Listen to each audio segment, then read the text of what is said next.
Those aren't the demarcators between what really is effective and what is not. And what seems to me is the case in terms of that difference is how they think. And that sort of led to the notion of the mind frames or the mindsets notion of how do they go about thinking. And so that's really what I've been looking at, and there are many of these kinds of mind frames, but they kind of all boil down to a very few of them coming to, as you walk into a classroom, as you walk into a school, or even as a superintendent walks into a district, what is the way you think about your work?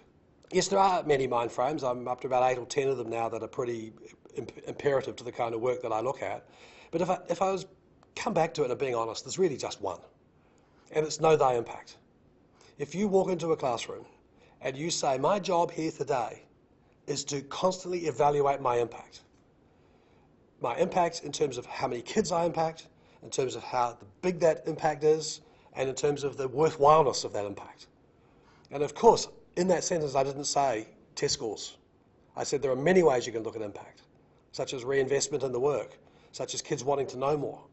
And so constantly asking about what your nature of your impact. This is why things like sometimes shutting up and listening to students talk and ask questions is much more powerful than you asking questions.